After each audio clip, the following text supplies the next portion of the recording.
What happens when I laugh at my husband at a birthday table and he answers me with papers in a bright office lobby? How did my just a joke turn into a legal schedule that starts today in front of people I wanted to impress?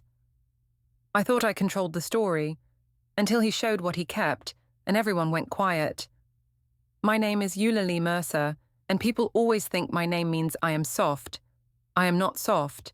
I am a dental office coordinator, and I run the front desk like a small kingdom. I make schedules. I fix problems before they grow. I keep things clean and calm. At least, that is what I tell myself. At home, nothing feels clean or calm. Ethan, my husband, is quiet, in a way that makes me feel trapped. He is 36. He works in IT security, so he sees danger in everything. He watches details like they are life or death. He likes rules. He likes lists. He likes later. I used to like those things too, when they made me feel safe. Now they make me feel bored. That night started in our kitchen. The kitchen light was too white. The counters were clear, like a display. Ethan had already put the kids' cups in the sink. Mila's small spoon sat in a bowl like it was waiting for someone. Owen's toy car was parked near the fridge, as if even toys followed rules here. Ethan asked if we could talk. He did not raise his voice. He did not accuse me. He said it like a person asking for the weather. I told him I was tired and I did not want a heavy talk. He said he had been trying to pick a good time for weeks. I said he always picked the worst time, and then acted surprised when I was not in the mood. He asked what I needed from him. He asked it in a serious way, like he was ready to write it down. That made me angry, because it felt like he thought love was a checklist. I said he should already know what I needed. I said he had been with me long enough. I said it was not my job to teach a grown man how to be a husband. He looked at me for a second, like he was measuring the words. Then he asked why I had been out so late the night before. I told him I was working. That was not even a full lie. I had been at the office for a while. I just had not come straight home after. He said he had called me twice. I said I did not hear it. He said he saw my phone light up. I said he was watching me again. He asked why everything became a fight. I said it became a fight because he made it a fight. He walked to the fridge and opened it, like cold air could solve anything. I noticed his phone on the counter. The screen lit up for a second. A calendar reminder was there, and I saw the words downtown 10:40 a.m. It was just a small line. It could have been work. It could have been anything. Still, my chest tightened. I asked what that was. He said it was an appointment. I asked with who. He said it was personal. I laughed a little and asked if he had secrets too. He said he did not have secrets, and he did not want to argue. I told him I was not arguing, I was just asking. He said he did not like that tone. That was the problem. He always talked about my tone, not his tone, not his silence, not his distance. My tone. Mila came into the kitchen then, rubbing her eyes. She asked if we were mad. Ethan said we were not mad. We were just talking. I said he worried too much, and I told Mila to go back to bed. She looked at Ethan like she wanted a better answer. He smiled at her, and she went away. After that, Ethan asked if we could try counseling. He said it carefully, as if the tolerant word would save him. I said counseling was for couples who still had hope. He asked if we had no hope. I said he was being dramatic. I said he made everything sound like the end of the world. He asked if I still loved him. I said love was not the only thing that mattered. I said respect mattered. I said effort mattered. I said results mattered. I said respect follows results, and I had results at work. Then I stopped, because I knew I sounded harsh, but I did not pull it back. I never pull it back. Pulling it back would mean I was wrong. He nodded once, like he was putting the moment into a box. He said he was going to take out the trash. He took the bag and walked out. The door closed softly, like he was afraid to make noise in his own home. I told myself he was punishing me with silence. That thought made me feel strong instead of guilty. I cleaned a cup that was already clean. I checked my phone. Brent had sent a message earlier. It was short. He had asked if I was still coming out tonight with the group. He added a smile emoji like a secret handshake. Brent was not my coworker. He was a sales rep who came around the office sometimes, and he also coached at a gym. He always acted like I was the best thing in the room. When he looked at me, I felt seen. When Ethan looked at me, I felt inspected. I replied to Brent that I would be there. I told Ethan we were meeting friends for drinks. He asked if we could stay home and rest. I said no, because I needed to breathe. He said he could come with me. I said he would just sit there and ruin the mood. He asked why I always assumed the worst. I said because I learned from experience. At the rooftop bar, the air was cold and sharp. The city lights made everything look like a movie. Cassidy was already there, smiling like she owned the night. Derek was with her, but he looked tired. Tara was filming herself for a story, turning her face to the best angle. Everyone hugged me like I was the main character of something. Before we dive deeper into this story, I have one small request. Please subscribe, drop a like, comment, and hit that hype button to boost this channel so more people can discover these incredible stories. Ethan stood a step behind me. He kept his hands in his pockets. He nodded at people. He did not flirt with the moment. That annoyed me. I wanted him to compete for me. I wanted him to prove he could make me feel wanted. Instead, he looked like a polite guest. Cassidy asked how married life was. She said it with a grin that meant she wanted a fun answer, not a real one. I told her it was fine, but I also said Ethan had been in one of his phases. She asked what phase. I said it was the phase where he acted like a roommate. She laughed loudly. Tara laughed too. Derek did not laugh at first, but then he did a small smile, like he did not want to stand out. Ethan asked me quietly if I could stop.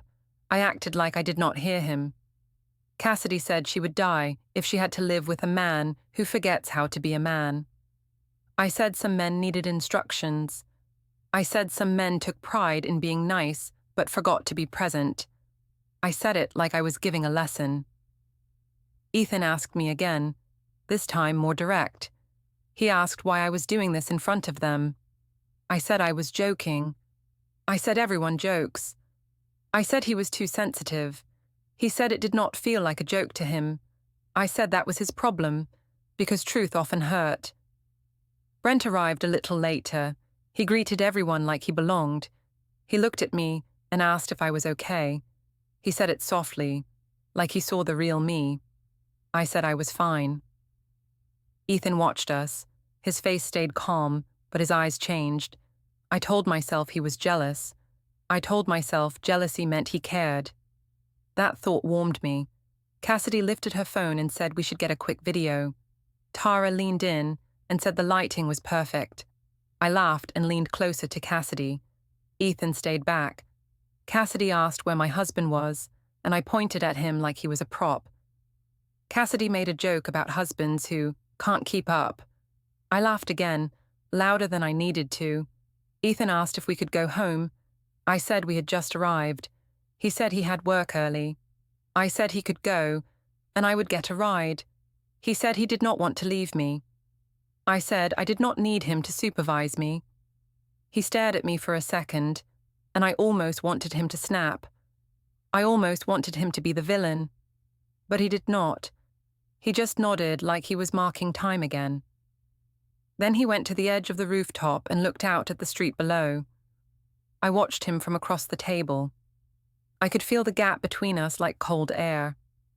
I told myself it was his fault. I told myself he made me lonely. I told myself I had a right to laugh if he refused to change. And still, when Cassidy's phone flashed and caught Ethan in the background, small and quiet, I felt a strange thrill. It looked like proof. It looked like my story was real. The next morning, I woke up before my alarm. The apartment was still dark, and the air felt thin. Ethan was already up. I could hear water running in the bathroom, steady and careful. He moved like a person who did not want to be noticed. In the kitchen, his mug was on the far side of the counter. My mug was near the sink. It looked like a line had been drawn, simple and quiet. I told myself he was being dramatic again. I told myself he wanted me to feel guilty. He came in and asked if I got home safe last night. He kept his voice flat, like he was asking about the weather. I said yes. He asked who drove me. I said Cassidy did. He asked why I did not text him. I said my phone died.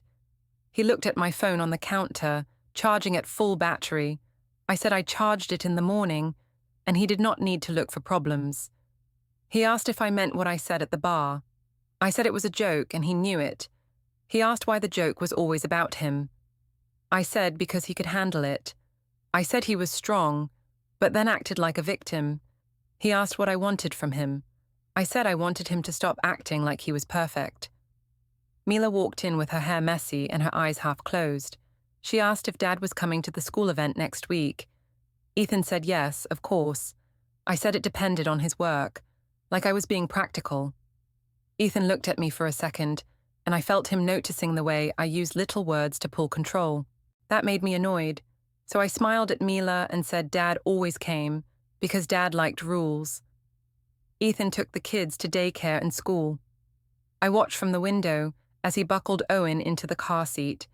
He checked the straps twice, like he always did. The car pulled away cleanly. I stood there and felt something like anger, because he looked calm. At the dental office, I stepped into the open-plan front area and put on my work smile. Phones rang. A patient complained about a bill. I fixed it in 2 minutes. That part of my life made sense. I was good at it. People listened to me here. Cassidy texted me a screenshot of the rooftop video. She said it was getting traction. Tara had reposted it with a caption about speaking your truth. I felt a hot rush in my chest.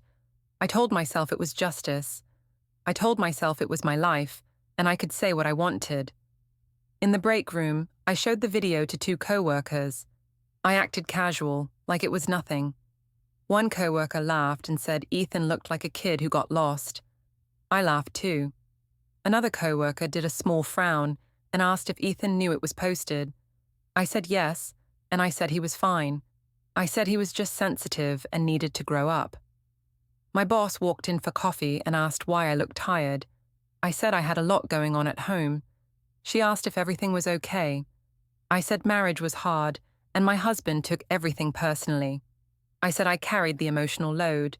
I used that phrase because it sounded smart and fair. My boss nodded like she understood. I liked that. Around noon, Brent came by the office with product samples. He leaned on the counter like he belonged there. He asked how I was feeling today. I said I was fine, just busy. He said I looked like I needed a break. I said my husband did not know how to treat me right. Brent said some men got comfortable and forgot what they had. He said I deserved someone who did not make me beg for basic things. I did not correct him. I let his words sit there like a warm blanket. He asked if I was coming to the gym later. I said maybe, if I could get away. He said he would save me a spot near the smoothie bar. He said it with an easy smile, like it was normal. I told myself it was normal. I told myself I was just taking care of myself. After work, I went home first. Ethan was in the living room with Owen on the carpet, building blocks. Mila was at the table coloring. Ethan asked how my day was. I said fine. He asked if people were talking about the video. I said no, because it was nothing. He said he had received a message from Derek asking if he was okay. I said Derek was being dramatic. Ethan said it did not feel small to him. I said he was choosing to be hurt. He asked me to take the video down. I said no. I said it was my page and my voice. He asked why I needed strangers to validate our marriage. I said he was trying to silence me.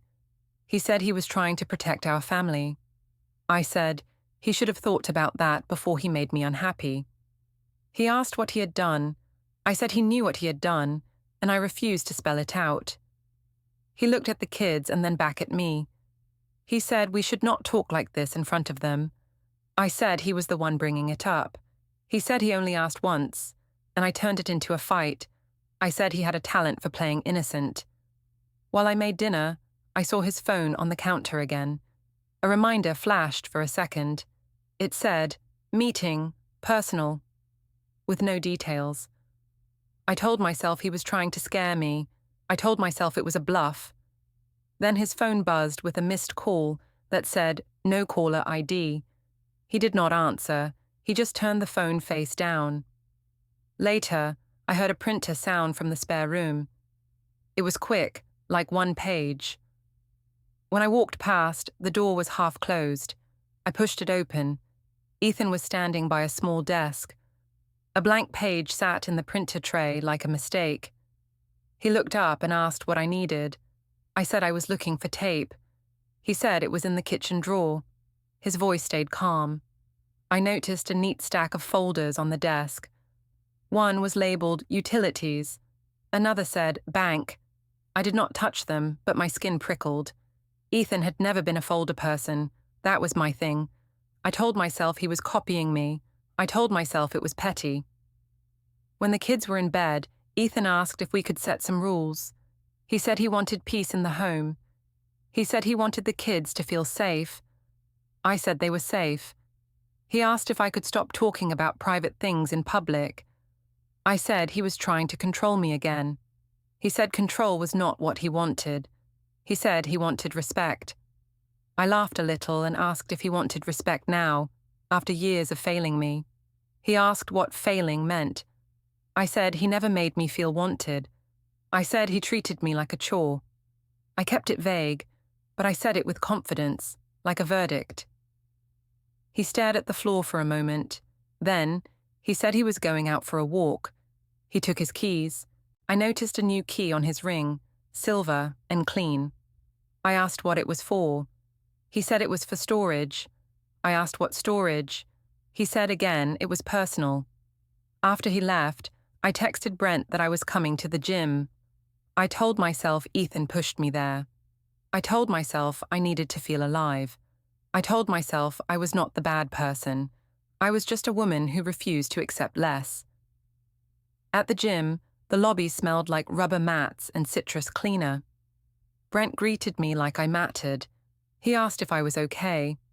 I said my husband was acting cold to punish me. Brent said that was emotional manipulation. He said I should not let Ethan twist the story. I nodded, because I wanted that to be true. When I got home later, Ethan was sitting at the kitchen table. His phone was next to him. A small alarm popped up on the screen for 1 second before he tapped it away. I caught the words anyway. Paper drop, 7:15 p.m. He did not look angry. He did not look broken. He looked organized. He asked if I had fun. I said yes. He asked if we could talk tomorrow with clear heads. I said sure, like I was granting him something. He nodded once, and then he got up and washed his mug, slow and quiet, as if he was practicing being untouchable. The restaurant night came fast, like a wave I did not want to stop. It was Sharon's birthday, and she chose a family place with a long table and bright lights. The kind of place where everyone could see you laughing. The kind of place where the servers walked by with plates high like trophies. I told myself it was a perfect stage. I arrived with Ethan and the kids. Mila wore a small cardigan and tried to sit close to me. Owen bounced in his chair and asked for fries. Ethan carried the gift bag and held the door for my mother like he always did. He looked normal. That bothered me more than if he looked angry. Sharon hugged me and asked if I was okay. She said she had seen the rooftop clip. She said it was bold. She said she was proud I was finally speaking up. I nodded like I had done something brave. I told her Ethan was acting cold now. I said he liked to punish me when I told the truth. Sharon said men hated being called out. She said it was a pattern. She said I should not back down. Tara came in after us, already holding her phone up like it was part of her hand. She said she wanted to capture the night. Cassidy came too, dressed like it was a party in a bigger city. Derek followed her, looking like he would rather be at home. Ethan's parents arrived last, calm and polite. Patricia greeted me with a tight smile, and Gordon nodded like he was counting problems. We sat at the long table. The kids ended up between Ethan and me, like a small barrier. Ethan asked Mila what she wanted to eat and helped her read the menu. He asked Owen to sit back and not kick the chair. He did everything right, and that made me feel like I had to prove why I was unhappy. If he looked good, my story looked weaker. Cassidy leaned toward me and asked how things were going at home. She said it in a sing-song way. I said it was fine, and then I added that Ethan had been distant. I said he acted like a roommate. Cassidy rolled her eyes and said that sounded exhausting. Tara nodded like she was listening to a podcast. Ethan heard it. He asked if we could keep family stuff private tonight. He said it softly, with his eyes on his water glass. I said he was being sensitive again. I said it was my mother's birthday, and we were just talking. He asked if we could talk later, not here. I said he always wanted later, and later never changed anything. Sharon lifted her drink and asked for a toast. People clinked glasses. Someone at the far end started tapping a fork on a plate. The room got louder. I felt the attention swing toward our table like a spotlight. Tara leaned in and told me to say something fun. Cassidy said I should tell the truth because birthdays were for honesty. Derek gave a small look that seemed like a warning. I ignored it. I stood up a little, not fully, but enough to be seen. I said I loved my mother, and I thanked her for always being strong.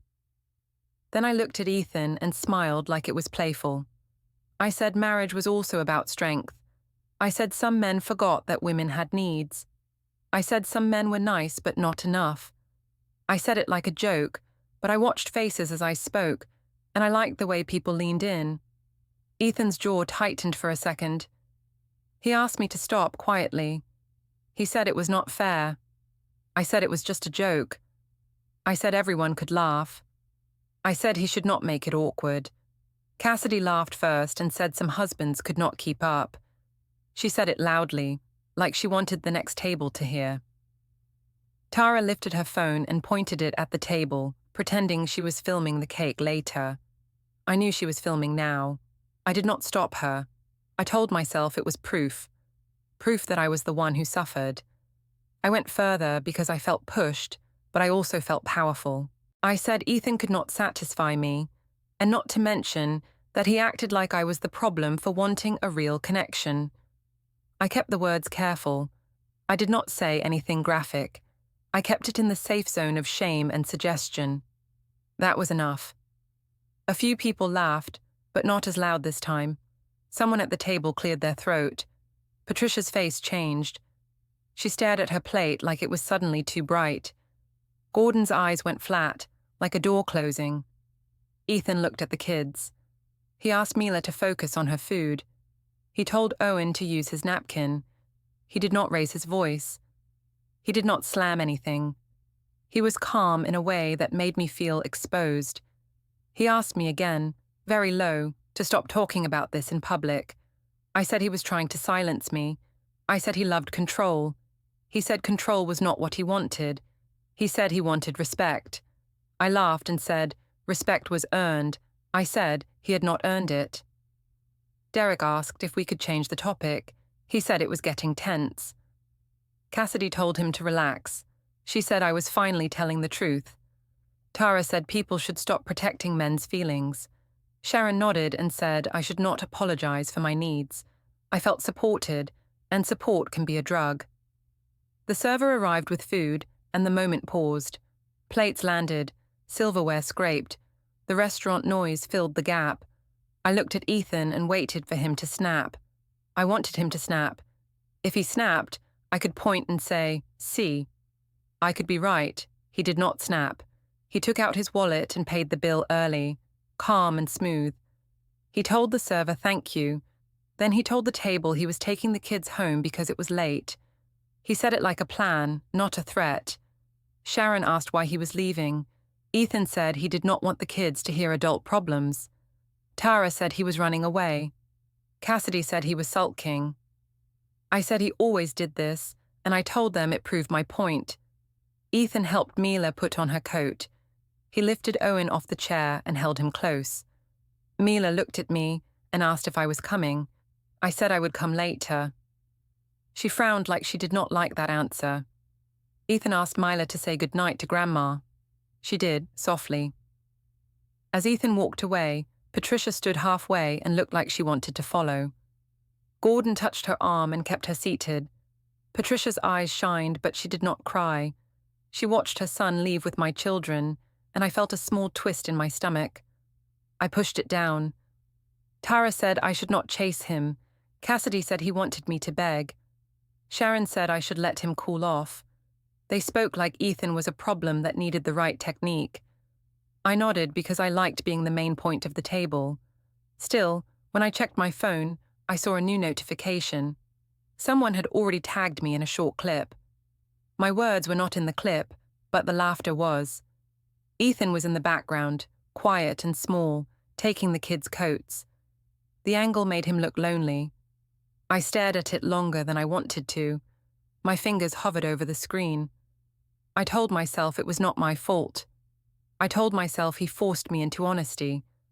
I told myself a man should want to satisfy his wife, and if he did not, he deserved embarrassment. That logic felt clean for a moment. Then I noticed something else. In the clip, Ethan's phone made a soft beep on the table near his plate.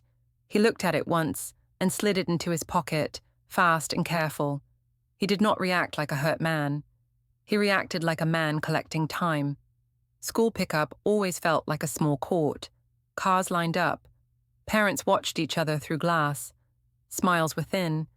People remembered things, even when they pretended not to. I arrived 5 minutes late on purpose. I told myself I had a busy job and a busy life. I told myself I did not owe anyone a perfect routine. Still, when I rolled down the window, I saw two mothers glance at my face and then away, fast. One of them held her phone like she had just put it down. Mila walked out with her backpack and a paper crown from class. She climbed in and asked if Dad was coming to the winter event. I said yes, of course. Then I added that Dad liked school events because he liked being seen as the good parent. I said it like a joke. Mila did not laugh. She asked why Dad did not eat dinner with us much anymore. I told her Dad was stressed. I told her grown-ups had moods. I told her it was not a big deal. She looked out the window and asked if I was mad at Dad. I said no. I said Dad was the one mad. I said Dad was making things hard because he did not like feedback. I used that word again, like I was a manager and he was an employee. At the playground near the school, Owen ran toward the slide. Mila sat on a swing and dragged her shoes in the dirt. I watched other families. A father pushed his child and smiled. A couple laughed about something small. My chest tightened, and I turned it into anger. My phone buzzed. It was a message from Tara with a link. She told me the restaurant clip was spreading. She said people loved a woman who spoke up. She said I should do a longer story time and own it. I felt a rush like caffeine. I told myself this was my moment. Then another message came in. It was from Derek. He asked if I was okay and said people were talking at his restaurant. He said he did not like how it looked. I answered that Ethan was fine and that Derek should stop being dramatic. I added that some people could not handle the truth. After the playground, I drove to the supermarket. I liked the store because it made me feel normal. Grocery lists, prices, simple choices. The fluorescent lights washed everything into one color. At the checkout, I noticed a woman from Mila's class standing in the next lane. She looked at my cart, then at my face, then at the screen above the register. Her mouth tightened. She asked indirectly how my husband was doing. I said he was fine. I said he worked too much and liked to sulk. I smiled like it was harmless. She nodded too fast and looked away. I told myself she was judging Ethan, not me. That was what I needed to believe. In the parking garage, my phone buzzed again. It was Brent. He asked if I wanted to meet for a quick smoothie near the gym. He said he had a short break. I told myself I deserved one nice moment. I told myself I was under pressure. I replied yes. I saw Ethan's car before I saw Ethan. It was parked near the exit, pointed toward the street, like he was ready to leave fast. That detail bothered me. Ethan liked to back into spaces and take his time. Now his car looked prepared. He was standing by the trunk, holding a grocery bag. He looked like he had finished shopping too. I had not told him I was here. I felt the air change around me. He asked what I was doing. I said I was buying food for the kids. He asked why I did not tell him. I said I did not need permission to buy groceries. He said he was not asking for permission. He was asking for coordination. I said he liked that word because it sounded polite, but it still meant control. He asked if we could keep the kids' schedule stable. He said he wanted Mila to know who picked her up and when. He said he wanted Owen to have the same bedtime. He said it calmly, like a person reading a plan. I said he was acting like a single dad already. I said he was trying to replace me. He said he was not replacing anyone. He was preventing chaos. I told him he was exaggerating. I told him the kids were fine. I said he was the one making things tense. He asked if I understood that public videos could affect the children. I said the children did not even use social media. He said other adults did. I said other adults should mind their own business. He said that was not how communities worked. That line annoyed me. I told him he was always talking like a textbook. I told him he had no emotion.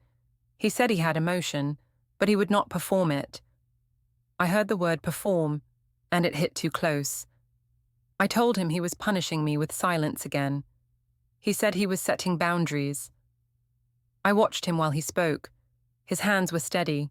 His eyes did not jump around. It made me feel like I was the messy one.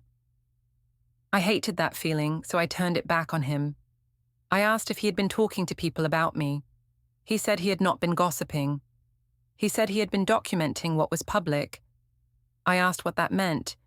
He said it meant what it sounded like. I laughed and told him he was being paranoid. He did not argue.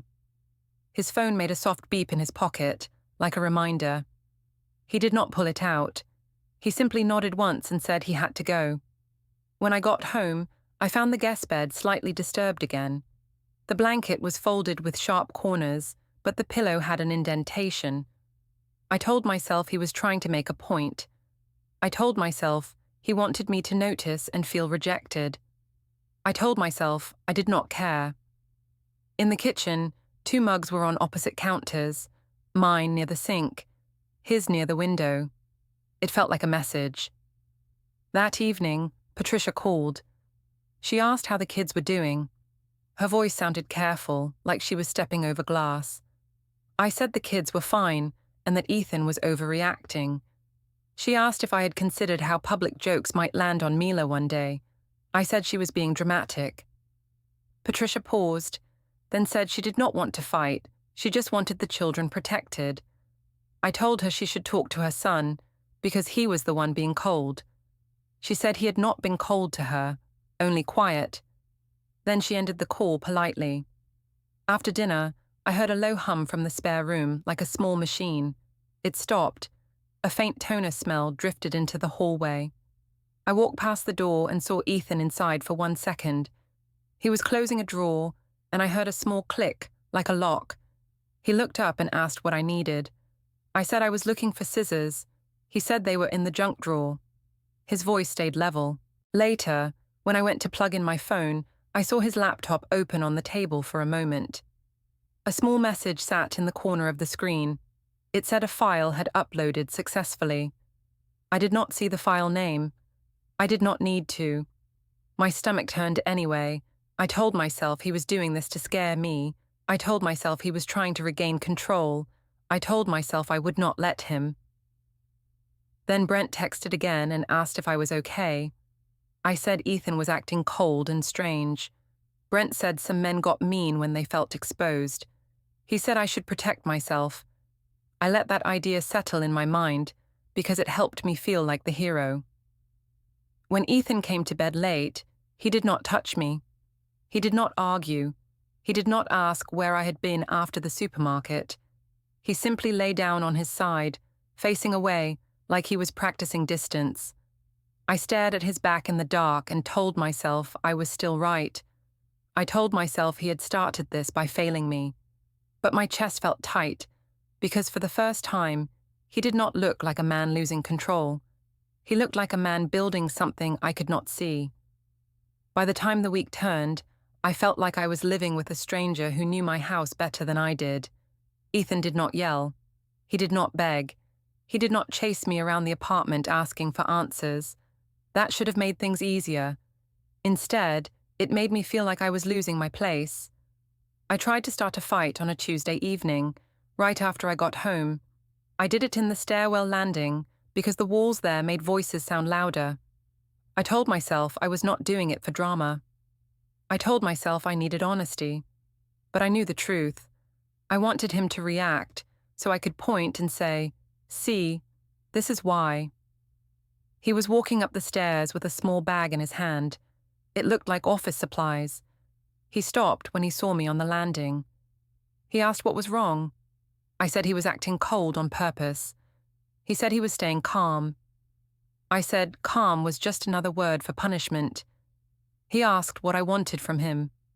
I said I wanted him to care like a husband, not like a manager. He said he did care. He said he cared enough to stop doing this in front of the kids. I told him the kids were not even here. He said the walls were thin, and Mila heard more than I thought. I told him he was using the kids as a shield. He said he was using the kids as a reason to be careful. That made me angry. I asked if he was recording me. I said it like an insult. He asked why I would think that. I said because he was acting too controlled. He said he had no reason to record me if I could speak respectfully. I told him respect was not free. He asked what he had done that was so unforgivable. I said he knew. I said he failed me. I kept it vague, because vague words are hard to fight. He took one step up, then stopped again. He said we needed structure. He said we needed simple rules. I said rules were his hobby. He said boundaries were not a hobby, they were protection. I told him he was making our marriage into a project. He said it already was a project, because I kept turning private pain into public content. I laughed and asked if he was still upset about videos. He said it was not only the videos. He said it was what the videos proved. I asked what they proved. He said they proved a pattern. He did not explain more. He did not have to. The way he said it felt like he had filed it away. I stepped closer so he could not pass me without saying something sharp. I asked if he was talking to my mother about me. He said no. I asked if he was talking to my boss. He said no. I asked if he had a lawyer. He did not answer that question the way I wanted. He only said he was taking advice and thinking ahead. My stomach flipped. I told him he was overreacting. He said he was reacting the right way. He asked me to move so he could go inside. I moved, but I did it slowly, like I was granting him space. He went past me without touching me. That felt worse than a shove. Inside, the apartment sounded too quiet. The kids were at Sharon's for a sleepover. Usually I liked that. It meant freedom. That night, it meant there were no witnesses to my control. In the kitchen, I saw a sticky note on the counter that said, "Bring forms." The writing looked like Ethan's. I stared at it and felt heat rise in my face. I told myself it was about work. I told myself it was about taxes. I told myself anything. Ethan asked if I wanted to talk at the table. I said I wanted him to answer one question first. I asked if he trusted me. He asked if I wanted an honest answer. I said yes. He said no. He said he did not trust me right now. I felt my chest tighten, and I turned it into anger again. I said he was acting like a victim. He asked how he was supposed to feel. I said he was supposed to try harder. He asked what trying looked like to me. I said he knew what I wanted, and he refused to give it. He asked me to say it plainly. I said I should not have to teach him basic things. He said my refusal to speak plainly was part of the problem. That line made me want to throw something. I did not. I only smiled and said he was gaslighting me. He blinked once, like he was surprised I used that word. He asked if I knew what it meant. I said it meant he made me feel crazy. He said he was not making me feel anything. He said he was only refusing to accept false stories. I grabbed my phone and opened the comment section under the restaurant clip. I showed him the likes, the hearts, the supportive messages. I asked if he saw it. I said people agreed with me. He looked at the screen for a second and then looked away. He said public approval did not make it true. I said it made it real.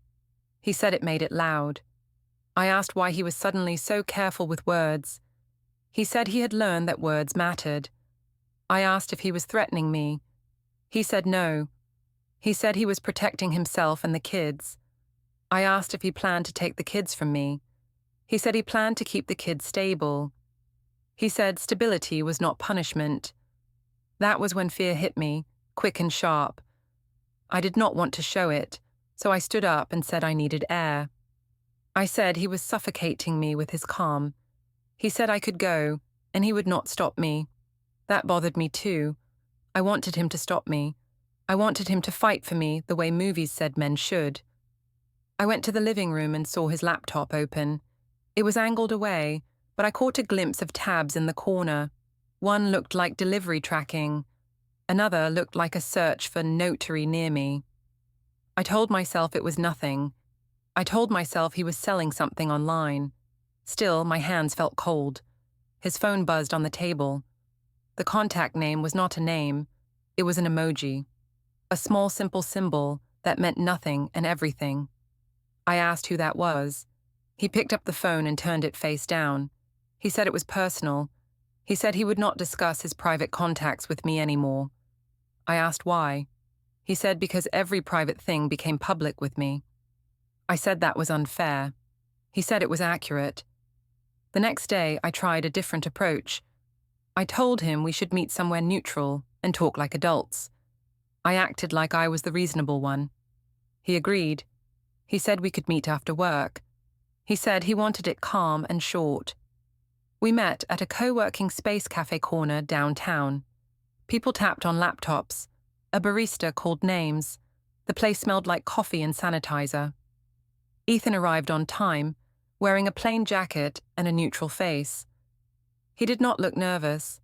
That fact made me feel small. He asked what I wanted to say. I said I wanted him to stop acting like I was a criminal. He said he never called me that. I said he was treating me like one.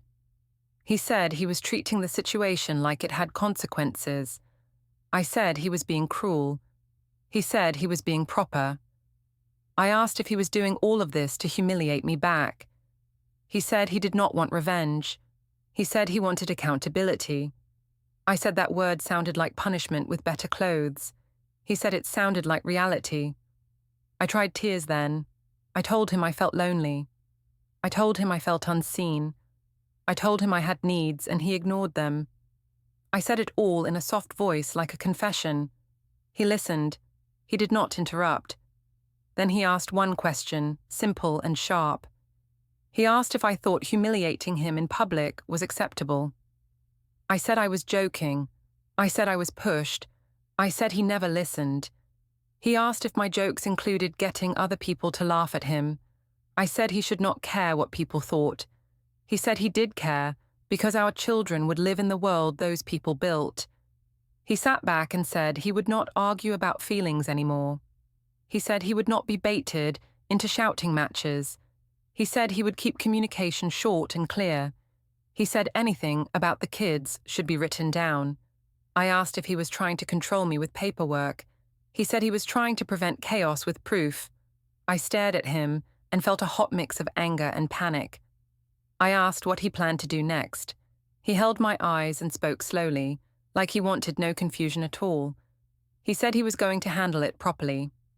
My phone buzzed as I stepped into the office tower lobby, still telling myself Ethan was bluffing. A woman in a badge asked my name. I said it, smiling too wide. She handed me an envelope and said I was being served. People in suits slowed down. I saw Ethan near the revolving door, calm, hands empty. He said we would use a parenting app, and he said pickup started tonight at 6 as a bow. He said the order also required me to remove specific posts and stop talking about him online. I said he was humiliating me. He said he was protecting the children and his reputation. Sharon arrived and asked what I did. I showed her the first page. Her mouth opened, then closed. The lobby went silent for once,